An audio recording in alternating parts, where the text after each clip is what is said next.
আল্লাহ রাসূল সাল্লাল্লাহু আলাইহি ওয়াসাল্লাম সাহাবাদেরকে নিয়ে আলোচনা করছেন যে বনি ইসরাইলের যুগে মুসা নবী আলাইহি ওয়াসাল্লামের যুগে এমন একটি ব্যক্তি ছিল, ওই ব্যক্তিটা হচ্ছে এত বড় ওলি ছিল, এত বড় ওলি ছিল, বলা হয়েছে সঙ্গে সঙ্গে কিরামত জাহির হয়ে যেত।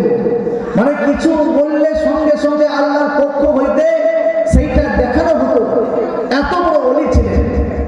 আল্লাহ রাসূল সাল্লাল্লাহু আলাইহি ওয়াসাল্লাম সাহাবাদেরকে নিয়ে আলোচনা করছেন, বলে ও সাহাবারা শুনো, একটা জুরাইজ বলে এক ব্যক্তি ছিল মুসা নবী আলাইহি ওয়াসাল্লামের উম্মত।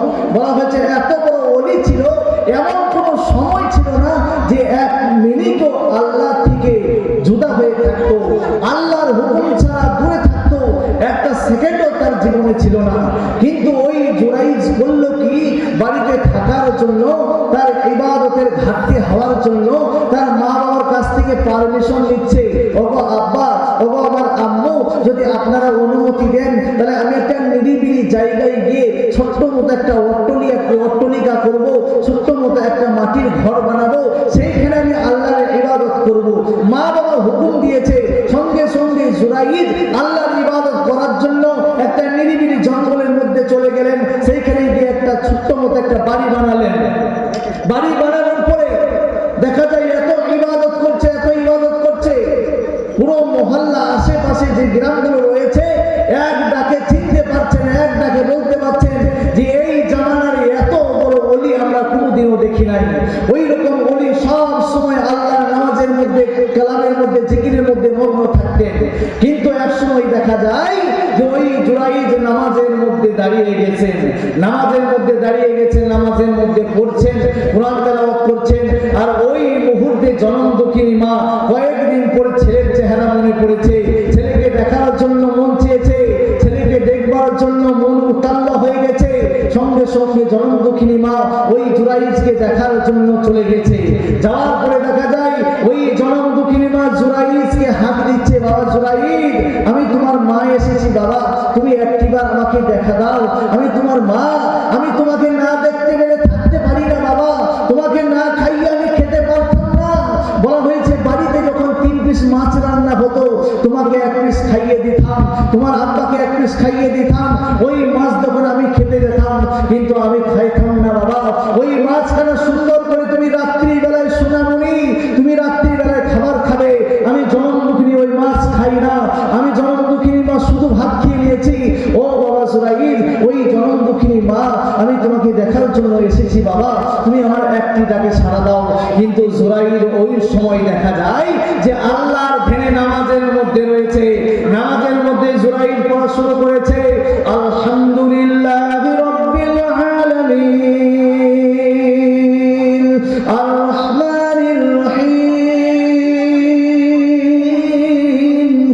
মালিকি ইয়াউমিদ্দিন ইয়্যাকা না'বুদু ওয়া ইয়্যাকা নাস্তাঈন। জুরাইদ নামাজের মধ্যে যখন এই কোরআন তেলাওয়াত করতে লাগলো, হঠাৎ করে দেখা যায় ওই জুরাইদের কানের মধ্যে মায়ের ডাক শোনা যাচ্ছে। এইদিকে মা জননী জুরাইদকে বলতে লাগলো, ও বাবা জুরাইদ, আমি তোমার মা দেখার জন্য এসেছি বাবা, তুমি আমাকে একটিবার দেখা দাও। কিন্তু জুরাইদ দেখা যায় ওই সময় নামাজের অবস্থায় ছিল। ওই জুরাইদের কানের মধ্যে যখন মায়ের আওয়াজ, মায়ের ডাক যখন চলে গেছে বাবা, ওই জুরাইদ চিন্তা করলো আমি নামাজের মধ্যে রয়েছি, আমি আল্লাহর হুকুমের মধ্যে রয়েছি, আমি আল্লাহর কোরআন তেলাওয়াত করছি, এই নামাজের মধ্যে রয়েছি, মানে আমি আল্লাহর সঙ্গে সরাসরি কথা বলছি। অর্থাৎ আমি জুরাইদ, আমি মায়ের ডাকে যদি সাড়া দিয়ে দিই, মায়ের ডাকে সাড়া দিয়ে দিলে আল্লাহর হুকুম লঙ্ঘন হয়ে যাবে। আর আল্লাহর হুকুমকে টিকানোর জন্য নামাজের মধ্যে যদি আমি থেকে যাই, এইদিকে জনমুখী মা জুরাইজ বলে হাত দেয়, এইদিকে মায়ের হুকুম লঙ্ঘন হয়ে যাবে, এইদিকে নামাজ রাখতে গেলে মায়ের হুকুম মানা হচ্ছে না, আর মায়ের ডাকে সাড়া দেখতে গেলে নামাজ রাখা যাচ্ছে না। আমি জুরাইদ, আমি নামাজের মধ্যে দাঁড়িয়ে আছি, অর্থাৎ আমি নামাজের মধ্যে অটল থাকতে চাই। ওই আল্লাহ আমার মাকে তৈরি করেছে, দুনিয়া তৈরি করেছে, ওই মায়ের হুকুমটা পড়ে মানলে চলবে, কিন্তু আমি আল্লাহর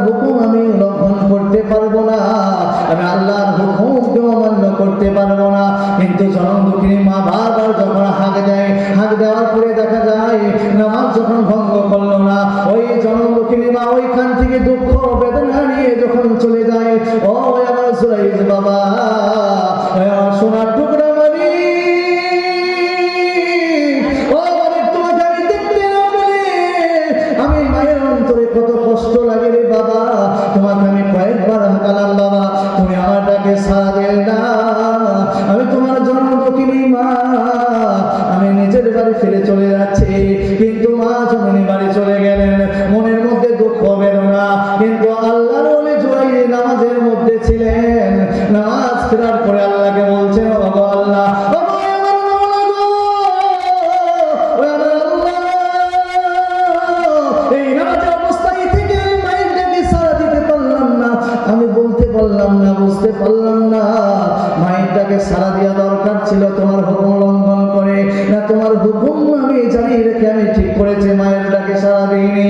এইভাবে চিন্তা করতে করতে এইভাবে যখন দিনগুলো অতিক্রম হয়ে যাচ্ছে, আমার বেশ কিছুদিন পরে দেখা যায় মায়ের অন্তর ওই ছেলেকে দেখার জন্য গেছিল, কিন্তু মা যখন বাবা ছেলেকে যখন দেখতে পেল না রে বাবা, মায়ের অন্তরটা ভেঙে গেছে, মায়ের কষ্ট আর কষ্ট। আবার কয়েকদিন পরে আবার সুরাইকে দেখার জন্য, তার সন্তানকে দেখার জন্য মা যেন বাড়ির মধ্যে ঠিক থাকতে পারে না, আবার সন্তানকে দেখার জন্য ওই জনম দুঃখিনী মা ওই জায়গায় চলে গেছে। তারপরে আমি সুন্দর করে হাত দিচ্ছেন, ও বাবা সুরাইর, আমি তোমার মা এসেছি বাবা, ওই আমার সুরাইর সোনার টুকরা মালিক, ও মালিক তুমি আমার ডাকে সাড়া দাও রে বাবা, আমি একবার এসেছিলাম তুমি সাড়া দাওনি, আমি আবার একবার এসেছি, তোমাকে আমি দেখতে না পেলে থাকতে পারি না, ও সোনা, ওই আমার মালিক, ও জুরাইর তুমি আমাকে দেখা দাও। কিন্তু দেখা যায় জুরাইর ওই অবস্থায় দ্বিতীয়বার নামাজের মধ্যে ছিলেন। জুরাইর চিন্তা করে নামাজ যদি ভঙ্গ করে দিই আল্লাহর হুকুম লঙ্ঘন হয়ে যাবে, মায়ের ডাকে সাড়া দিতে গেলে আল্লাহর হুকুম লঙ্ঘন, আদরি মায়ের হুকুম যদি লঙ্ঘন হয়ে যায় নামাজকে ঠেকানো যাবে, আমি নামাজের মধ্যে অটল থাকতে চাই, মায়ের ডাকে আমি সাড়া দেব না। আবার যখন মা হাঁকাতে হাঁকাতে এক পর্যায়ে জনম দুঃখিনী মায়ের চোখ থেকে যখন অশ্রুগুলো জমিনের মধ্যে পড়ে যায়, ওরে সন্তান তোমাকে আমি কয়েকবার হাঁক দিলাম রে বাবা, ও সন্তান তুমি ছোট্টবেলায় যখন ভাষা বলতে পারতে না, কথা বলতে পারতে না, তুমি যখন টোয়া টোয়া করে যখন কান্না করতে রে বাবা, আমি জনম দুঃখিনী মায়ের সঙ্গে তার সম্পর্ক আমার আল্লাহ দিয়েছেন। দুনিয়ার কেউ দুঃখ বেদনা সন্তানের জন্য বোঝে না, সর্বপ্রথম দুনিয়ার বুকে আমার মা বোঝেলেন। দুনিয়ার বুকে কোনো সন্তান বিদেশের মধ্যে সন্তানের জন্য যদি কোনো ক্ষতি হয়, সন্তানের জন্য যদি কষ্ট হয়, সর্বপ্রথম আমার মা জানতে পারে।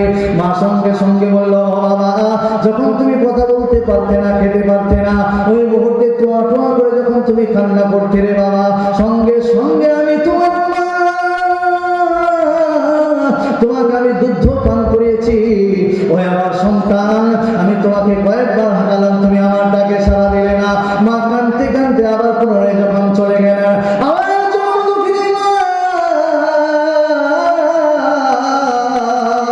আবার কয়েকদিন পর আবার দেখার জন্য আসে, ছেলেকে দেখার জন্য মন মানে না, চেহারা দেখার জন্য পাগল পাগল হয়ে গেছে মা,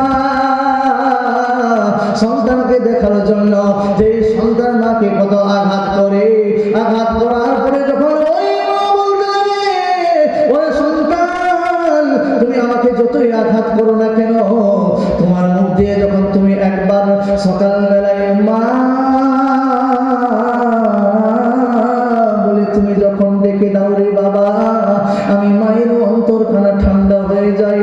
ও তুমি পা দিয়ে আঘাত করেছো, আমি মা কোনো দুঃখ বেদনা নেব না, তুমি আমাকে মা বলা বন্ধ করবে না রে বাবা, তুমি একটি বার আমাকে মা বলে সকালবেলায় ডাকবে। ও আমার সন্তান তুমি সন্তান, একবার তুমি মা বলে ডাকবে।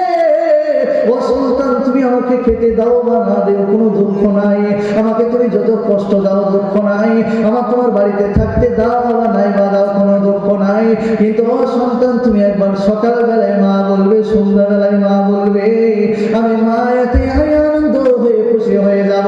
কিন্তু দেখা যায় ওই জুরাইজ বলা হয়েছে ওই সময় নামাজের মধ্যে তৃতীয়বার যখন মা আসলেন, আসার পরে দেখা যায় ওই জনমদুখিনী মা ওই জুরাইজকে বললেন, ও বাবা জুরাইজ শোনো, আমি একবার নয় দুইবার নয় রে বাবা, তিনবার আমি তোমাকে দেখা করার জন্য এসেছি রে বাবা। ওরে আমার বাবার সন্তান, আমার অন্তরের মধ্যে বেদনার দুঃখ আর বেদনা রে বাবা, তিনবার এলাম তুমি কিন্তু আমার ডাকে সাড়া দিলে না। আমি মা হয়ে তোমার জন্য আমি আল্লাহর দরবারে নালিশ করে দিলাম, ও আল্লাহ আমার জুরাইজকে যতক্ষণ পর্যন্ত দুনিয়ার বুকে একটা বেউসা মেয়ের ফেরে না ফেলিয়ে দেবে ততক্ষণ পর্যন্ত আমার এই জুরাইজকে দুনিয়া হতে তুমি তোলো না। আমার বলার উদ্দেশ্য, এত বড় বলি নামাজের মধ্যে দিন কাটাচ্ছেন, জিকিরের মধ্যে দিন কাটাচ্ছেন, কোরআনের মধ্যে দিন কাটাচ্ছেন, এমন কোনো সময় নাই যে কোরআন তেলাওয়াত করে না, এমন কোনো মুহূর্ত নাই যে ইবাদত করে না। এইরকম আল্লাহর ওলির জন্য যদি মা বদদুয়া করে দেয় আর ওই বদদুয়া যদি আমার আল্লাহ কবুল করে নেয়, আপনি আমি একবার বুকে হাতে রেখে বলি আপনার আমার নামাজ নাই, আপনার আমার রোজা নাই, আপনার আমার জাকাত নাই, আপনার আমার ভালো আমল নাই, আপনার আমার মা বাবার সেবা নাই, আপনার আমার আত্মীয় স্বজনের সঙ্গে সম্পর্ক নাই, ছোটদের সঙ্গে স্নেহ ভালোবাসা নাই, বড়দের প্রতি সম্মান নাই, আপনার আমার মধ্যে কোনো আমল নাই, তাহলে বলুন আপনার আমার জন্য মা বাবা যদি বদদুয়া করে দেয়, এত বড় ওলির জন্য যখন বদদুয়া করে বদদুয়া কবুল হয়ে যায়, তাহলে আপনার আমার জন্য মা যদি বদদুয়া করে দেয়, বাবা বদদুয়া করে দেয়, ওই বদদুয়া কবুল হবে কিনা? কি কবুল হবে কিনা? কবুল হয়ে যাবে। এত বড় আল্লাহর ওলি যে নামাজরত অবস্থায় মা ডাক দিয়েছেন, কিন্তু মা তো জানে না আমার ছেলে নামাজের মধ্যে আছে, কিন্তু তিনবার ডাক দেওয়ার পরে দেখা যায় অবশেষে আল্লাহ তাবারক ওয়া তাআলার কাছে আপিল করে দিলেন, নালিশ করে দিলেন, ওগো আল্লাহ আমার সন্তানকে তিনবার ডাকার জন্য এসেছিলাম দেখার জন্য, কিন্তু আমার ডাকে আমার সন্তান সাড়া দেয়নি, আমি তোমার দরবারে আমার সন্তানের জন্য বদদুয়া করে দিলাম, যতক্ষণ পর্যন্ত ওই জুরাইজকে একটা বেউসা মেয়ের ফেরে না ফেলিয়ে দেবে ততক্ষণ পর্যন্ত ওই জুরাইজকে তুমি দুনিয়া থেকে উঠিয়ে নিও না। সঙ্গে সঙ্গে মায়ের বদদুয়াটা আল্লাহর দরবারে কবুল হয়ে গেল। কবুল হয়ে যাওয়ার সঙ্গে সঙ্গে মা চলে গেলেন কাঁদতে কাঁদতে। বেশ কিছুদিন পরে দেখা যায় যে একটা ওই এলাকার একটা বেউসা মেয়ের গর্ভে একটা সন্তান। পাড়ার লোকেরা জিজ্ঞাসা করছে, হে মহিলা তোমার গর্ভে যে সন্তান আছে এই সন্তানের বাবাকে? মহিলাটা সঙ্গে সঙ্গে বলছে, ওই যে পাহাড়ের উপর একটা অট্টলিয়া করে আল্লাহর ধ্যানে সবসময় মগ্ন থেকে ইবাদত করে জুরাইজ না, ওই ব্যক্তিটা আমার সঙ্গে জিনা করেছে, আর জিনা করার ফলে আমার গর্ভে যে বাচ্চা রয়েছে এই বাচ্চার পিতা হচ্ছে ওই পীর সাহেব, ওই জুরাইজ।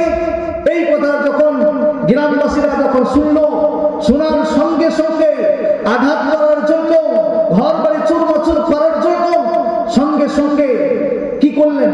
চলে গেলেন। যখন জুরাইজ আল্লাহর ধ্যানে রয়েছে ওই মুহূর্তে বলতে লাগলো, হে জুরাইজ শোনো,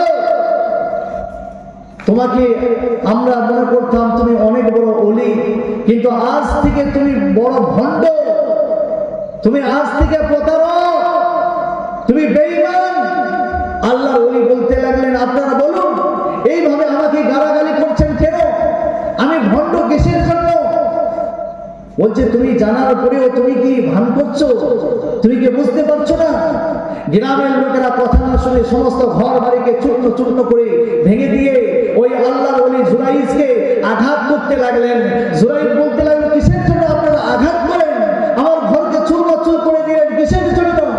আপনাদের কাছে আমার বলার উদ্দেশ্য এইটাই যে এত বড় আল্লাহর ওলি হওয়ার পরে ওই জুরাইজের প্রতি যে আঘাত এলো, জুরাইজের যে ঘরকে ভেঙে দেওয়া হলো, কিসের কারণে আপনারা বলুন তো?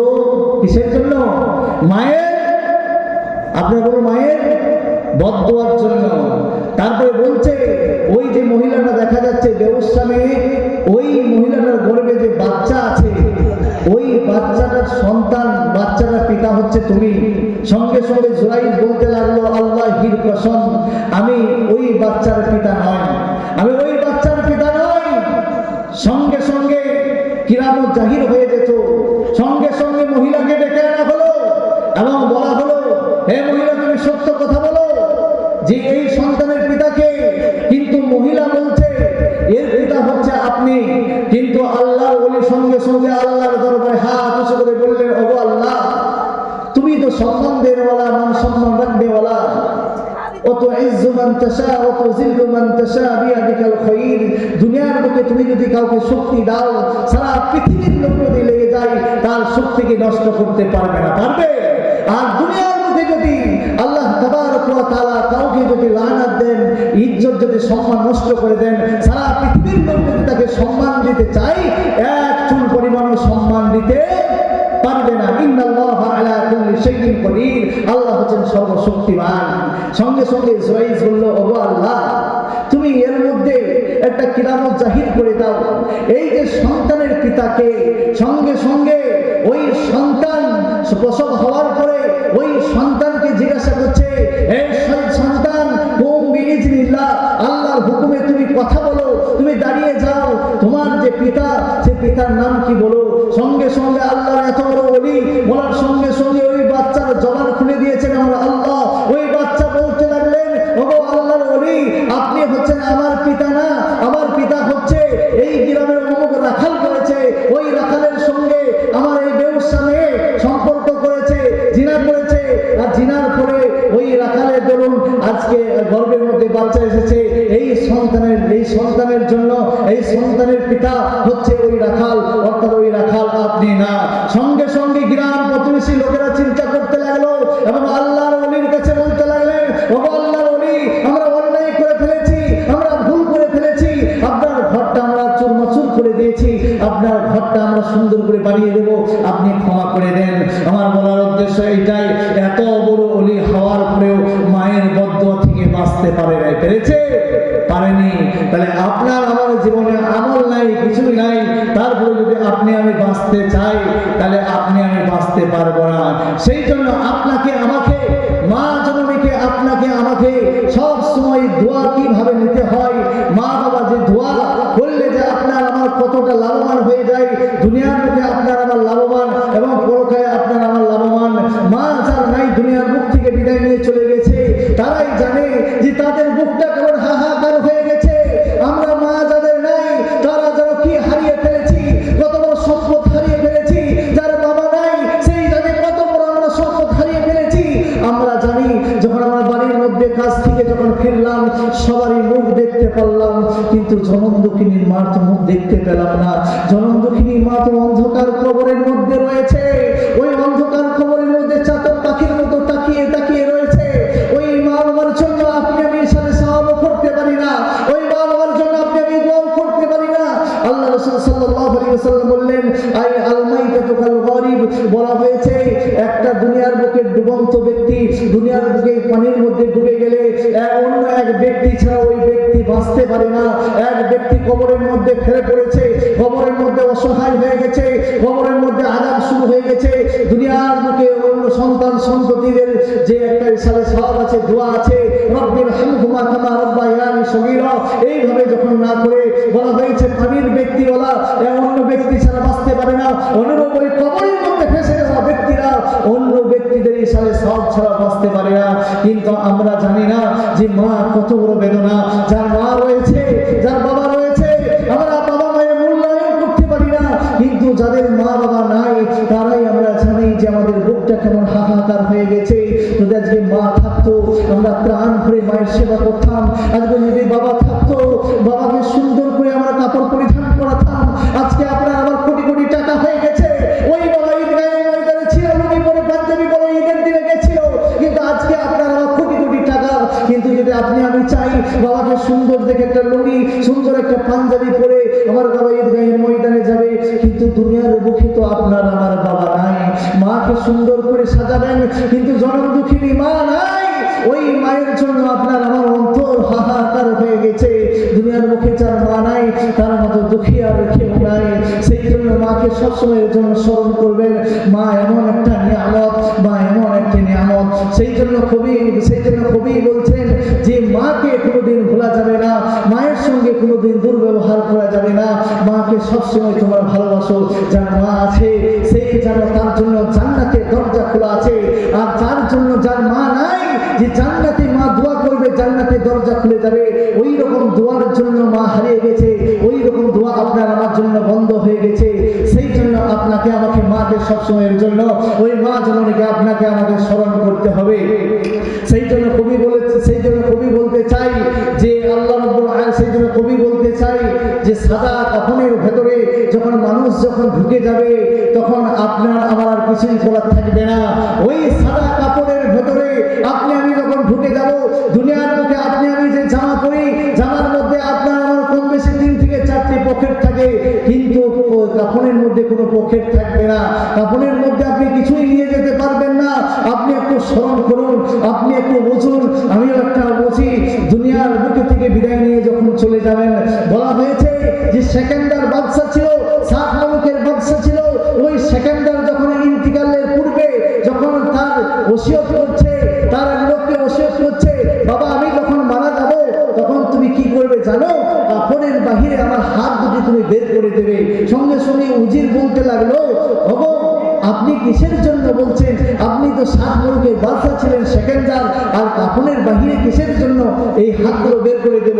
সঙ্গে সঙ্গে বলতে লাগলো যে আপনি বলবেন, এই রকমই বোঝাবেন, যারা জিজ্ঞাসা করবে তাদের বোঝাবেন। তো কবি বলছেন 7 মুলুকের বাদশা ছিলেন সেকেন্ডার,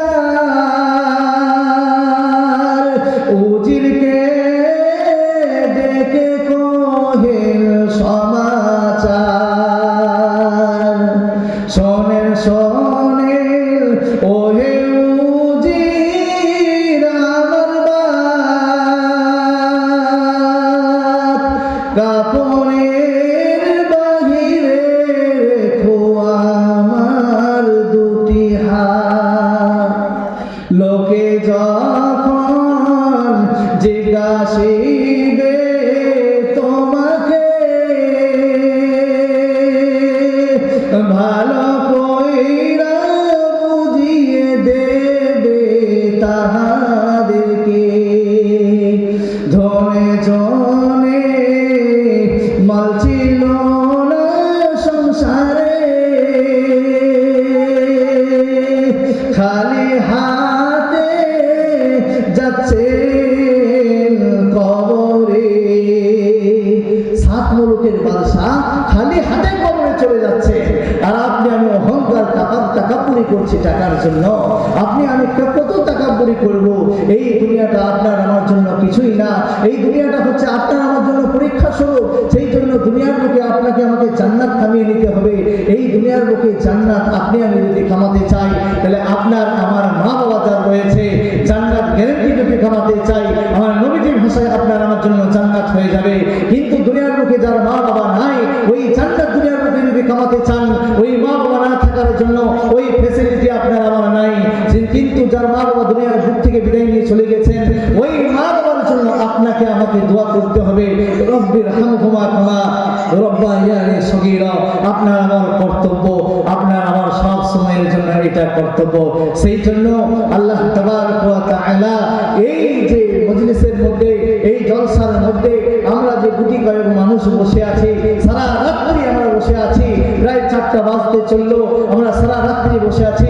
ওগো আল্লাহ, আমরা যে ঘুমকে বাদ দিয়ে, ওগো আল্লাহ তোমার এই যে একটা নিয়ামতি মাহফিলের মধ্যে, জান্নাতি মজলিসের মধ্যে আমরা এতক্ষণ পর্যন্ত ধৈর্য ধরে বসে রয়েছি, ওগো আল্লাহ আমাদের সকলকে কবুল করে নাও, বলুন আমিন।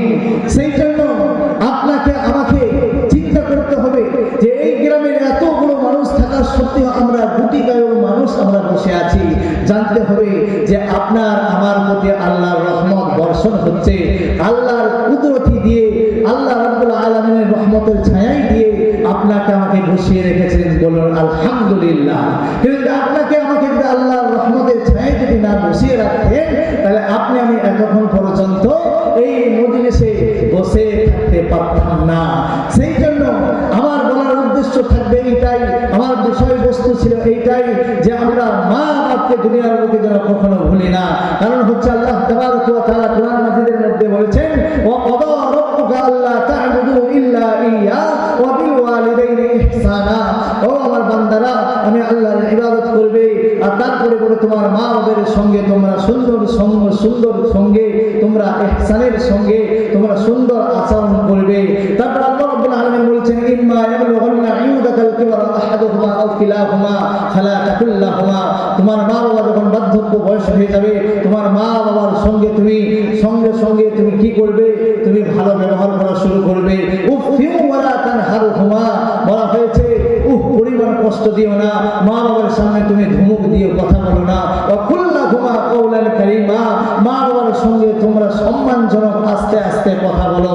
ওয়াগফির লাহুমা জানাহা যুল্লি মিনার রাহমা, তোমার মা বাবার জন্য তুমি কোমল হয়ে যাও। ওয়া কুর রাব্বিরহামহুমা কামা রাব্বায়ানি সগীরা, আমার মা বাবা যেরকম দুনিয়ার বুকে লালন পালন করেছে, অনুরূপ অবশ্যই ও আল্লাহ আমার মা বাবা অন্ধকার কবরের মধ্যে রয়েছে, আমার মা বাবাকে যেন তুমি তোমার রহমতের কোলে লালন পালন করিও। বলুন সুবহানাল্লাহ।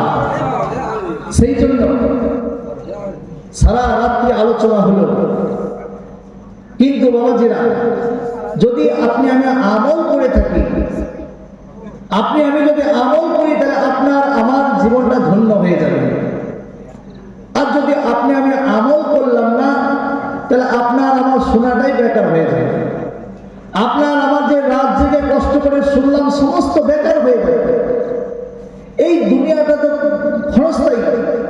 আমাদের মধ্যে অনেকেই মানুষ আমরা দেখি এইরকম, যে আমাদের সঙ্গে মেলামেশা করেছে, হঠাৎ করে বাজারের মধ্যে গিয়ে হঠাৎ করে দেখা যায় যে একটা রেল অ্যাক্সিডেন্টে বা ট্রাক অ্যাক্সিডেন্টে মারা যায়। যায় কি যায় না? যায়। কিন্তু সেই ব্যক্তিকে জানতো যে আমি আত্মীয় স্বজন, ছেলে মেয়ে, বিবি বাল বাচ্চা সকলকে ছেড়ে আমি বাজারের মধ্যে সুন্দর খাবার নিয়ে গিয়ে আমার বাচ্চাদের মুখে আহার তুলে দেওয়ার জন্য বাজারে এসেছি। সেই ব্যক্তিকে জানতো যে আমি ট্রাকে বা রেলে অ্যাক্সিডেন্টে মারা যাবো? জানতো না। কিন্তু আমরা যে কখন মারা যাবো আমরা কেউ জানি না, আমরা কেউ জানি না।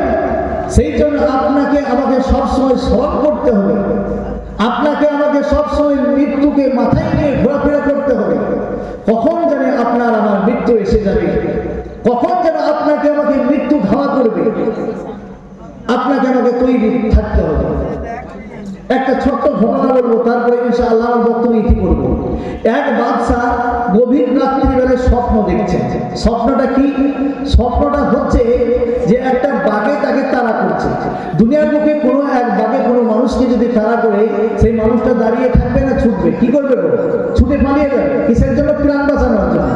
কিন্তু ওই বাদশা গভীর রাত্রে স্বপ্ন দেখছে যে একটা বাঘে তাড়া করছে, কিন্তু সেই বাদশা নিজের প্রাণকে বাঁচানোর জন্য দ্রুতগতি ছুটছেন। ছুটতে ছুটতে চিন্তা করলেন যে আমি এইভাবে যদি ছুটে যাই, তাহলে বাঘ তো আমাকে আক্রমণ করবে, কারণ আমার থেকে গতি বাঘের বেশি কিনা বলুন? বেশি। তখন করলেন কি, ওই রাজার সামনে একটা গাছ পেয়ে গাছের মধ্যে উঠে পড়লেন। গাছের মধ্যে উঠে পড়লেন কিসের জন্য?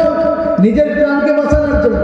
যখন গাছের মধ্যে যখন উঠে গেলেন, তখন বাঘটা কিন্তু আর গাছের মধ্যে উঠতে পারলো না, বাঘটা গাছের নিচে বসে থাকলো। আফসোস করতে লাগলো, আজকে তোমাকে যদি পেতাম, এই মুহূর্তে তোমার ঘাড় মটকিয়ে তোমার প্রাণ নাশ করে নিতাম, আমি জীবন ভরে খেতাম। বাঘ বলছে। বাঘটা অবশেষে দেখা যায় গাছের তলায় বসে থাকতে থাকতে, আর ওই লোকটা প্রাণ বাঁচানোর জন্য তো ভয়ে নামছে না, নামলে তো বাঘটা তাকে খেয়ে নেবে। ওই লোকটা গাছ থেকে নামে না, আর বাঘটা গাছের তলা থেকে সরে না। অবশেষে দেখা যায় যে বাঘটা বেশ কিছু সময় নেওয়ার পরে বাঘ চিন্তা করছে, এই আহারটা আমার ফেল হয়ে গেছে, আমার আহার অন্য জায়গায় যেতে হবে, অন্য জায়গায় আমাকে শিকার করতে হবে। সেই জায়গা থেকে বাঘটা চলে যায়। বাঘটা চলে যাওয়ার সঙ্গে সঙ্গে ওই ব্যক্তি চিন্তা করছে, আমি হয়তো বেঁচে গেলাম। ওই রাজা গাছের অপর থেকে চিন্তা করে নিশ্চিতভাবে নিচের দিকে তাকিয়ে দেখছে। যে গাছটার মধ্যে চেপে আছে, ওই গাছের গোড়াটা একটা বড় সাদা ইঁদুর এসে গাছের গোড়াটা যেন কুটকুট করে কাটা শুরু করেছে। তো ওই গাছের গোড়াটা যদি কাটা শুরু করে দেয়, তাহলে বলুন ওই লোকটি গাছের মধ্যে থাকবে না নিচে পড়বে? কি হবে গো? নিচে পড়ে যাবে। গাছ কেটে দিলে তো নিচে পড়ে যাবে। কিন্তু দেখা যায় সাদা ইঁদুরটা সকাল থেকে সন্ধ্যা পর্যন্ত গাছের গোড়াটা কুটকুট করে কাটা শুরু করলো।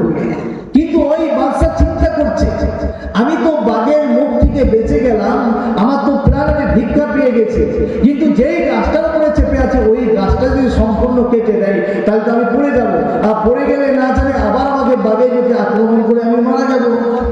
ওই ব্যক্তি করলেন কি, সারা দিন দেখছেন যে ইঁদুরে কাটছে, সন্ধ্যা হয়ে যাওয়ার সঙ্গে সঙ্গে সাদা ইঁদুরটা চলে যায়, আবার একটা অন্ধকার কালো ইঁদুর এসে আবার ওই গাছের গোড়াটা কাটে শুরু করে দেয়। তখন ওই লোকটা চিন্তা করছে, দিনে এবং রাত্রি 24 ঘন্টা সাদা ইঁদুর এবং কালো ইঁদুর এসে ওই গাছটা কাটছে, নিশ্চয়ই গাছটা পড়ে যাবে। এইভাবে চিন্তা করতে করতে ওই রাজা মশাই আর চিন্তাকে অস্থির হয়ে আর চিন্তাকে ধরে রাখতে পারছেন না। অবশেষে করলেন কি, আকাশের দিকে অপর দিকে তাকিয়েছে। অপর দিকে তাকানোর সঙ্গে সঙ্গে দেখা যাচ্ছে ওই যেই জায়গায় বসে আছে তার অপরের ডালে দেখা যায় একটা মৌমাছির চাক রয়েছে, সেখানে মধু সম্পূর্ণ পেকে গেছে, মধু যেন টপ টপ করে পড়ছে। তখন রাজামশাই সমস্ত দুশ্চিন্তা ভুলে গিয়ে মধুর যখন ওইগুলো দেখতে পেয়েছে, মধুর চাকটাকে যখন দেখতে পেয়েছে, সঙ্গে সঙ্গে রাজামশাই সমস্ত দিক বাঘের কথা ভুলে গিয়ে, ইঁদুরের কথা ভুলে গিয়ে, নিজে গাছের উপরে চেপে আছে সেইটাও ভুলে গিয়ে সে রাজামশাই করলো কি, ওই মধুকে শ্রবণ করছে, মধুকে শ্রবণ করছে। আমাদের মধ্যে এমন কিছু জালিম মানুষ আছে যে আমরা এতিম মিসকিনদের মালগুলো ঘাড় ধাক্কা দিয়ে শোষণ করি, করি কি করি না? আমরা করে থাকি অনেকে। কিন্তু ওই ব্যক্তি মধু শ্রবণ করছে, শ্রবণ করতে করতে হঠাৎ করে দেখা যায় রাজামশাইয়ের কিন্তু মনে পড়ে গেছে যে আমি যেই গাছের উপরে বসে থেকে মধু শ্রবণ করছি সেই গাছের গোড়াটা না জানি সম্পূর্ণ কেটে দিয়েছে নাকি, কেটে দিলেই তো পড়ে যাবো, পড়ে গেলেই তো বাঘে বাঘে খেয়ে ফেলবে।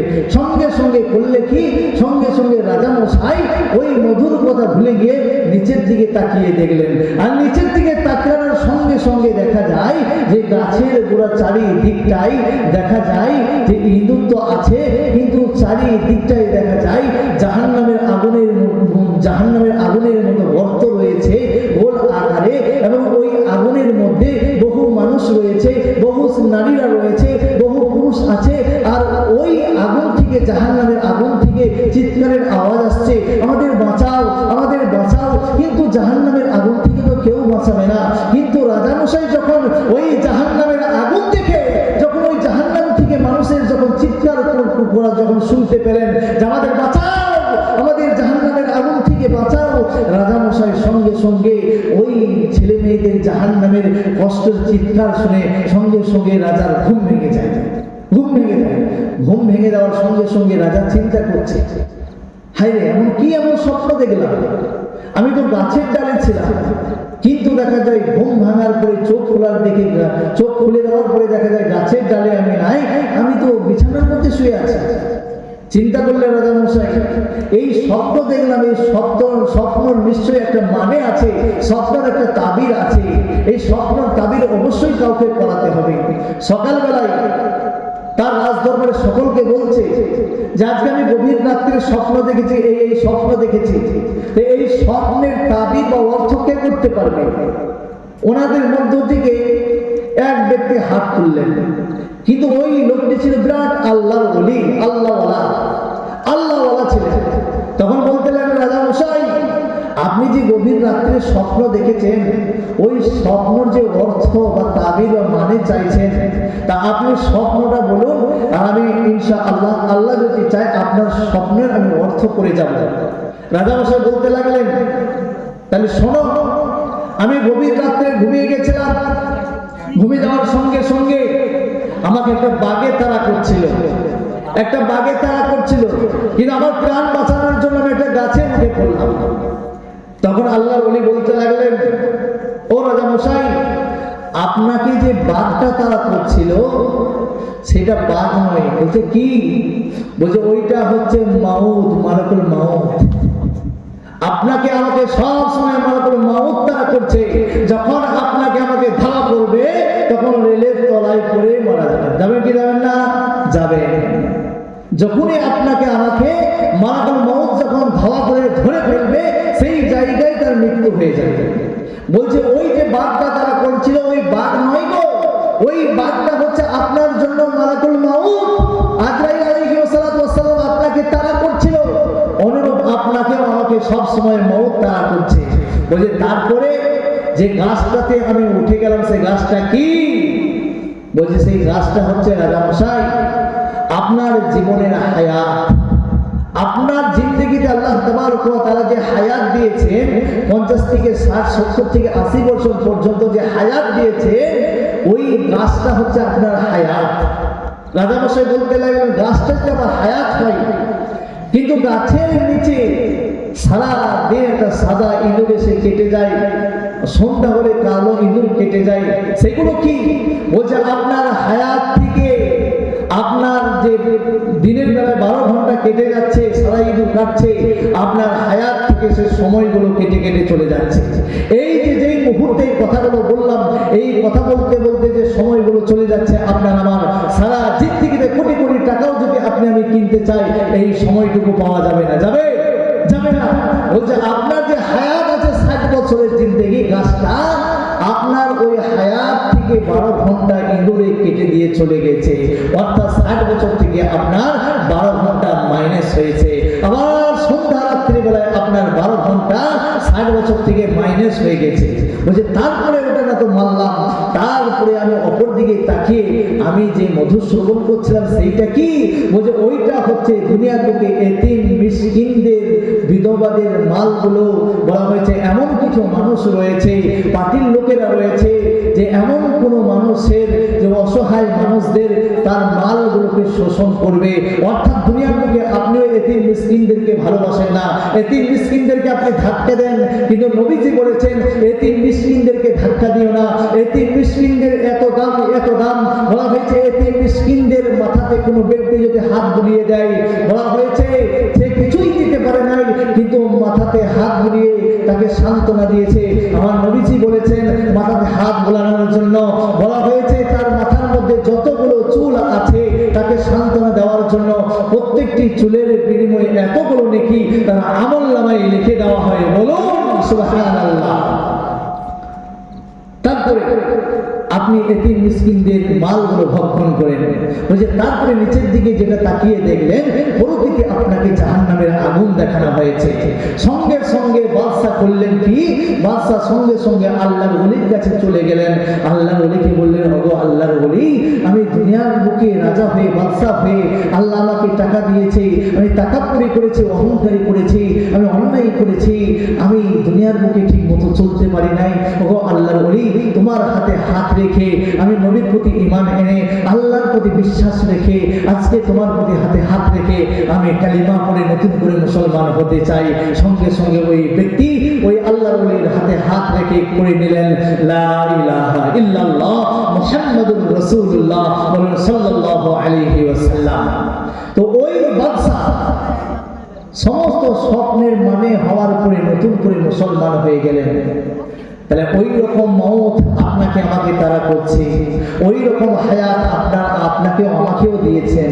আপনার আমার হায়াত ওই রকম কেটে যাচ্ছে, আপনিও দুনিয়ার বুকে ওই রকম আপনার আমার চরিত্র রয়েছে, কিন্তু আপনাকে আমাকে অনুভব করানো হয়েছে জাহান্নামের আগুন। যদি রাজার মতো যদি আপনি আমি নতুন করে যদি আপনি আমি আল্লাহর কাছে সিলিন্ডার যদি না হয়ে যাই, আল্লাহর কাছে আপনি আমি যদি সমর্পণ না করি, আল্লাহর কাছে মাথা নত করে যদি না কান্না করি, তাহলে আপনার আমার জন্য কিন্তু নিশ্চিত জাহান্নাম হয়ে যাবে। সেই জন্য আপনি আমি যদি জান্নাত পাই, এই জান্নাতে পাওয়ার জন্য আপনাকে আমাকে সিলিন্ডার হতে হবে। আমরা সবাই আল্লাহর দরবারে আমরা সিলিন্ডার হব ইনশাআল্লাহ। আল্লাহ রাব্বুল আলামিন আপনাকে আমাকে সকলকে আল্লাহ রাব্বুল আলামিন আপনাকে আমাকে সকলকে এই যে সন্ধ্যা থেকে এতক্ষণ পর্যন্ত হাদিস এবং কোরআন থেকে যতগুলি কথা হয়েছে আমাদের মধ্যে সকলকে আমল করার তৌফিক দান করুন। আমিন।